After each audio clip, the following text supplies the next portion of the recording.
Eh bien salut tout le monde, ici Ada, j'espère que vous allez bien. Très heureux de vous retrouver pour cette nouvelle vidéo setup gamer complet et pas cher pour le mois de juin 2022. Pas de vidéo bon plan aujourd'hui parce que quand vous voyez cette vidéo, je viens de me faire opérer et je ne peux absolument pas faire de vidéo. Du coup celle-ci je la réalise la veille, donc là on est le 31, on n'est pas encore le premier, mais pour le mois de juin ça sera nickel. Donc aujourd'hui et comme d'habitude on va se faire un setup vraiment complet avec le PC gamer qui va avec. Le setup bah c'est celui de la miniature, il va ressembler exactement à ça. Alors je sais pas comment vous le trouvez, n'hésitez pas d'ailleurs à me le dire dans les commentaires, mais moi je trouve vraiment qu'il est super sympa en termes de design. Après bien sûr dans l'ensemble ça va rester un setup assez classique avec le double écran, le PC gamer, la chaise, le clavier, la souris, enfin bref, il n'y a pas de truc extravagant, mais c'est un setup vraiment complet et c'est parfait pour l'idée de cette vidéo. Et bien évidemment à chaque fois je vous mets des produits assez onéreux et j'essaye en description de vous mettre les autres produits qui sont un petit peu moins chers, comme ça il y en a vraiment pour tout le monde. Enfin bref, on va pas parler plus longtemps pour cette intro, juste avant je vous le répète, si vous n'êtes toujours pas abonné, n'hésitez pas à vous abonner à cette chaîne et aussi activer la cloche, on vient de passer les 170 000 abonnés, merci beaucoup à tous, et on fera peut-être gagner un petit PC pour l'occasion, restez à l'affût et activez la cloche parce que ça devrait arriver très bientôt. Donc pour commencer avec ce setup, on va partir de gauche à droite et on voit directement qu'il y a une petite fausse plante sur le côté, donc ça c'est cadeau, je vous en mets une directement en description qui va y ressembler. Après bien sûr ça c'est de la déco, si vous aimez pas vous pouvez mettre autre chose, mais moi je trouve ça vachement sympa, j'en ai pas mal dans mon setup, preuve avec celle qui est derrière. Donc voilà, ça c'était la petite parenthèse déco. Juste à côté on voit directement le microphone et plus précisément le bras du microphone. Donc ici on est sur un bras de chez Elgato et pareil le microphone c'est exactement le même que moi. Moi le bras que j'ai c'est un Rode PS1, c'est vrai que le Elgato est plutôt sympa, après il coûte assez cher, du coup je vous mettrai deux alternatives, il y aura le Elgato et un petit peu moins cher, mais c'est vrai qu'en termes de rendu c'est super intéressant et bien sûr c'est super pratique, hein. Moi je m'en sers tout le temps, regardez on peut le bouger comme on veut, bon là ça va changer ma voix, mais c'est quand même vachement pratique et ça vraiment je vous le recommande. Et sinon pour ce qui est du microphone c'est le Elgato Wave 3 avec les accessoires, donc les accessoires ça va être ça va être le filtre anti-pop, enfin bref c'est des accessoires assez communs, mais quand même qui coûtent assez cher parce que le micro tout seul coûte 170 € et les accessoires vont coûter avec le microphone 220 €. Donc ça c'est pareil, je vous mettrai d'autres alternatives, mais le micro bah c'est survalidé, c'est mon micro perso et j'en suis très content. Ensuite on continue de décaler un petit peu et on va directement apercevoir les écrans gamer. Donc déjà ce qu'on peut voir c'est qu'ils sont posés sur un support pour écran, donc ça je vous en mettrai en description, pas le même parce que moi je suis pas trop fan de celui-là, parce que si on observe bien on voit que ça prend beaucoup de place sur le bureau et ça vraiment j'aime pas, bah je trouve ça vraiment dommage, que le but d'un support écran c'est de gagner de la place et de gagner en praticité, de faire quelque chose de plus ergonomique, et ici du coup c'est pas vraiment le cas, du coup je vous recommande pas celui-là, je vous en mettrai un pas cher sur Amazon, y a aucun souci à ce niveau là, c'est ceux que j'utilise et j'en suis très content. Sinon pour ce qui est des écrans en eux-mêmes, celui de gauche c'est un écran de chez LG et l'écran principal en front c'est l'écran de chez Dell. Donc Dell moi je suis pas vraiment fan en termes d'écran et je vous conseille vraiment des écrans LG, c'est un écran que j'ai personnellement dans mon setup, et LG bah ils en font beaucoup, vous avez les 24 pouces, 27 pouces, 1440p, 1080p, 144 Hz, 165 Hz, même 240 Hz, enfin vraiment il y en a vraiment pour tous les goûts. Du coup je vais vous mettre une petite sélection d'écrans, dans tous les cas c'est à peu près les mêmes, ils vont tous se ressembler en termes de design, c'est des écrans borderless avec un pied sympa, même si le pied on va le virer pour tout mettre sur des supports écrans. Donc je vais tout vous mettre en description. Moi ce que je vous conseille de faire c'est l'écran principal en face de vous, un 27 pouces, pourquoi pas 1440p en 144 Hz, mais si vous avez pas trop les moyens vous pouvez bien sûr prendre un 24 pouces 144 Hz, ça sera très bien et ça va coûter environ 180 €. Et l'écran secondaire je vais vous en mettre un qui va avoir le même look mais qui sera forcément moins cher. Donc pour les écrans on reste sur du simple et efficace, mais ça c'est vraiment de très bonnes références. Ensuite on va rester un petit peu dans le même thème, donc là on a fait les écrans, maintenant on va parler du clavier et de la souris. Donc la souris pour commencer c'est facile, c'est la Logitech G Pro, du moins je crois, on voit pas vraiment mais ça ressemble beaucoup à la G Pro. Donc c'est une souris de chez Logitech qui est sans fil, qui est vachement réactive etc, il y a aucun souci, c'est du Logitech. Après pour du gaming c'est pas du tout la meilleure souris, donc si vous avez prévu de vraiment faire du gaming exclusivement, changez de souris, prenez-en une autre, je vous mettrai un lien en description si ça vous intéresse. Après c'est vrai que la Logitech G Pro pour bosser etc, c'est vrai que c'est une très bonne souris, mais je trouve que pour toutes les utilisations qu'on peut avoir d'une souris c'est pas forcément la meilleure. Après niveau du prix elle est bien placée, elle est vers 80 € pour une souris sans fil, c'est bien, mais pour du gaming vous pouvez avoir exactement la même chose avec une G502 ou une G903 qui sera beaucoup plus intéressante. Mais bon on restera sur du Logitech pour rester un petit peu dans le même thème que le setup. Après pour ce qui est du clavier, j'ai pas trouvé la même référence exactement pour le moment, mais il me fait beaucoup penser à des claviers de chez Ducky. Donc les Ducky One, il y a beaucoup de références qui existent en full size ou en TKL, donc là ça va dépendre de vos préférences. Full size c'est très bien pour travailler et TKL c'est beaucoup mieux pour du gaming par exemple. Mais ici sur le setup on a un clavier full size et ce que j'aime bien c'est qu'on a des touches qui vont changer de couleur, c'est pas un clavier que noir avec du RGB, ça change de d'habitude. Là on a un petit peu de bleu, on a du gris, on a du noir et c'est vrai que c'est plutôt sympathique. Donc je vous en mets plusieurs, moi j'aime bien celui avec du bleu et du jaune, je trouve ça vraiment sympa et ça peut vraiment ressortir dans le setup. Après ça c'est encore une fois les goûts et les couleurs. Mais dans tous les cas les Ducky c'est de très bonnes références de clavier, ça vaut pas trop cher même si c'est quand même assez onéreux, mais au moins au niveau du clavier vous aurez quelque chose qui ressemble beaucoup. Ensuite pour rester un petit peu sur le bureau, on voit qu'on a une manette de chez Xbox, donc là pour le coup c'est les manettes Elite, hein, donc c'est vraiment les manettes très haut de gamme, mais bon comme elle est dans le setup je vous la mets en description si ça vous intéresse. Après bien sûr ça coûte super cher pour une manette, donc je vous conseille de prendre une manette vraiment classique. À côté de la manette on peut apercevoir le casque, donc ici c'est un casque qui est vraiment connu notamment sur les streams, c'est tout simplement le Bayer Dynamic, celui-ci on le voit un petit peu peu partout. Il a vraiment la cote et en même temps c'est normal, c'est un vrai bon casque avec un très bon confort, une très bonne qualité aussi. Donc celui-ci combiné au microphone du Elgato Wave 3, franchement c'est top du top parce que là on aura vraiment un très bon casque qui va bien englober et qui sera confortable pour faire de longues sessions et on aura la qualité micro qui va avec. Donc pour streamer par exemple, là on aura vraiment un setup qui sera très bien. Ensuite au niveau du tapis de souris, celui-ci je l'ai retrouvé exactement. C'était pas gagné parce qu'on voit pas du tout la marque ou quoi que ce soit, mais c'est un tapis de souris de chez Logitech et celui-ci, bah franchement en gris je trouve ça plutôt sympathique. Après n'hésitez pas à me donner votre avis en commentaire, ça peut être assez intéressant, mais je trouve que ça se marie vraiment bien avec le bureau en bois. Le bureau on en reparlera après d'ailleurs, mais ici le tapis de souris, bah c'est quelque chose de pas trop cher, à moins de 20 € ou 20 € précisément. Ça va dépendre au moment où vous regardez cette vidéo, mais dans tous les cas ça restera un tapis assez classique mais qui passe très bien dans le setup. Ensuite pour ce qui est de la chaise gaming, donc là on est vraiment sur du très haut de gamme et bien évidemment je vais vous en mettre une autre en description et d'ailleurs c'est pas celle que je préfère, mais ici c'est du Secret Lab, c'est le modèle Titan, bah là c'est pas compliqué, c'est écrit dessus. En gris comme ça, c'est soit on aime soit on n'aime pas, ça va bien avec le tapis de souris, mais moi personnellement je préfère largement les Noble Chairs, je vous le dis toujours. Mais bon, Secret Lab c'est un petit peu les concurrents et c'est une très bonne marque aussi. Après j'ai eu quelques avis négatifs sur celle-ci, notamment Guillaume qui avait déchiré la sienne en très peu de temps. Après je pense qu'il est mal tombé, mais bon ça peut arriver donc on sait jamais. Après moi je préfère les chaises d'un type simili-cuir ou cuir, donc là c'est pour ça que je préfère du Noble Chairs et non pas du Secret Lab avec du tissu. Mais bon après ça va dépendre et la gamme est assez large, donc n'hésitez pas à checker le site si vous avez 400-500 € pour une chaise, oui c'est cher. Et si vous avez pas ce budget là, pas d'inquiétude, je vous en mettrai une autre en description qui va ressembler, même couleur, etc.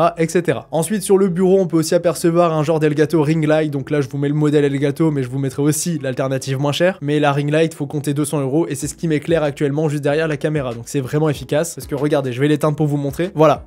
Là sans la Ring Light c'est impossible, donc c'est vachement cher mais c'est quand même vachement important. Ensuite je me permets aussi de vous ajouter une genre de webcam, donc là webcam vous allez faire un petit peu comme bon vous semble, soit quelque chose qui va coûter à peu près 100 €, donc il y a Logitech qui en font des très bonnes par exemple, ou alors vous pouvez aussi prendre un iPhone, le câbler directement au PC, prendre un logiciel qui est gratuit ou pas cher, et ça peut aussi largement faire l'affaire pour commencer. Je vous mettrai une vidéo tutoriel en description si ça vous intéresse, à condition bien sûr d'avoir un vieil iPhone ou un vieux téléphone qui traîne et que vous ne vous servez plus pour la caméra. On peut aussi apercevoir un petit diffuseur d'huiles essentielles, donc là c'est cadeau, je vous le mets si ça vous intéresse. C'est vrai que c'est pas trop bête d'avoir ça dans son setup, j'ai jamais pensé. Le bureau c'est un bureau clairement style Ikea avec les deux commodes sur le côté en blanc et bien évidemment le côté bois, c'est super joli, c'est un grand bureau hein, tout ça, mais ça c'est ce style qu'on peut retrouver chez Ikea. Si vous voulez d'autres couleurs vous pourrez avoir les autres couleurs, ou après si vous voulez le même, bah le même ça existe, ou presque le même hein, bien sûr ça va dépendre du magasin, mais c'est un bureau qu'on peut retrouver assez facilement, donc bien sûr vous aurez les liens en description. Donc ça les amis, c'était pour tout le setup gaming, donc un setup assez complet et franchement qui est très intéressant pour un premier setup gaming par exemple, c'est top du top. Donc ça je vous le répète, je vous mettrai tous les liens des produits présentés dans ce setup en description. Bien évidemment il nous reste la pièce maîtresse, j'ai nommé le PC gaming. Donc le PC il y en a plusieurs, celui qu'il a exactement je pouvais pas vous le refaire parce que tout simplement c'est assez compliqué, on voit pas vraiment ce qu'il y a dedans, mais je vous ai fait un PC assez polyvalent pour 1200 € pour cette vidéo. Après je vous ai aussi sorti très récemment, donc dimanche dernier, une vidéo sur un PC gamer à peu près parfait pour l'année 2022 qui va coûter plus cher, on va être dans les 2000 €, mais si vous avez plus ce budget là et pour streamer bah ça sera un PC vraiment parfait, n'hésitez pas à checker la vidéo. Et si vous en voulez d'autres, il y en a aussi beaucoup d'autres sur la chaîne YouTube pour un petit peu tous les budgets. Du coup ici on va s'intéresser à un PC pour 1200-1300 € environ. Après bien sûr si vous changez la carte graphique, bah le budget peut totalement augmenter ou descendre, mais on sera sur un PC très intéressant pour du gaming. Pour du streaming ça sera un petit peu limite, mais sur des petits jeux pourquoi pas, parce que dans l'ensemble ça restera un PC de dernière génération quand même vachement polyvalent. Donc pour commencer niveau du Proco i5 12400F, très bon processeur, je vous en parle souvent et pour moi c'est l'une des meilleures références de 2022. Donc c'est un Seeker 12 threads très polyvalent. La carte mère B660M DS3H, comme ça on fait des économies, ça coûte pas cher et c'est compatible avec le Proco. Après niveau des barrettes de RAM, on peut se mettre les Corsair LPX, c'est les moins chers d'Amazon. Au moins on a 16 Go de RAM, on est tranquille, mais si vous voulez la même chose que dans son PC gamer, ça je les ai reconnus, c'est des Trident Z. Donc là ça va être plus cher, mais c'est aussi beaucoup plus joli. Donc là ça sera à vous de voir. Ensuite au niveau du stockage, on va se mettre 1 Tera de SSD NVMe M.2, comme ça vous êtes tranquille à ce niveau là. Si vous voulez mettre plus, vous pouvez mettre plus, hein, 2 Tera par exemple, mais bon ça coûte assez cher. Si vous voulez mettre du HDD ou du 2.5, bah vous pouvez bien sûr, il n'y a aucun souci, mais ça sera supplément. Ensuite au niveau de la carte graphique, j'ai choisi une carte graphique qui est pour moi l'une des meilleures du marché encore actuellement, même si un petit peu cher forcément. Donc ici on est sur la RTX 3060 Ti qui est une excellente carte, vraiment je vous la recommande vivement. Elle fait tourner tous les jeux en 1080p, 1440p ça tourne aussi dans la plupart des cas dans de bonnes conditions, 4K on va éviter bien sûr, mais ça restera une carte graphique très polyvalente avec un encodeur Nvidia qui est au top, c'est pour ça du montage vidéo ou du streaming ça se fait largement, et c'est une carte qui va vous durer plusieurs années, il y aura aucun souci à ce niveau là. Après si vous préférez partir chez AMD, vous avez par exemple la RX 6700 XT pour uniquement du gaming, c'est vrai qu'elle peut être vraiment très intéressante. Ensuite niveau du boîtier, j'ai mis le H510 Flow en noir, donc c'est un bon boîtier. Après bien sûr j'ai mis ça parce que ça ressemble à celui qu'on a dans le setup, mais bien évidemment si vous voulez changer le boîtier, il n'y a aucun souci, vous faites comme bon vous semble. Et pour finir niveau de l'alimentation, une 650 watts ça suffira amplement. Donc voici pour ce qui est de ce PC pour 1200-1300 €, vous l'avez vu, c'est un PC assez intéressant. Au niveau du gaming, je vous le dis, il n'y a aucun souci, je vous mettrai une vidéo benchmark en description si vous voulez voir un petit peu les perfs. Mais récemment, j'avais testé le combo 12400F plus 6600 XT, je vous mettrai aussi la vidéo en description et c'est vraiment un très bon combo qui va coûter moins cher. Donc voilà, pour du gaming uniquement, je vous mettrai plusieurs alternatives en description pour la carte graphique parce que en fonction de vos besoins, vous n'aurez pas forcément besoin des mêmes cartes graphiques. Enfin bref les amis, j'en ai maintenant terminé avec cette vidéo, donc j'espère vraiment qu'elle vous aura plu, surtout j'espère vous avoir aidé. Si c'est le cas, n'hésitez pas à laisser un petit pouce bleu, ça fait toujours plaisir et surtout ça m'aide beaucoup. Encore merci pour les 170 000 abonnés, merci à tous, c'était Yada, on se dit à la prochaine.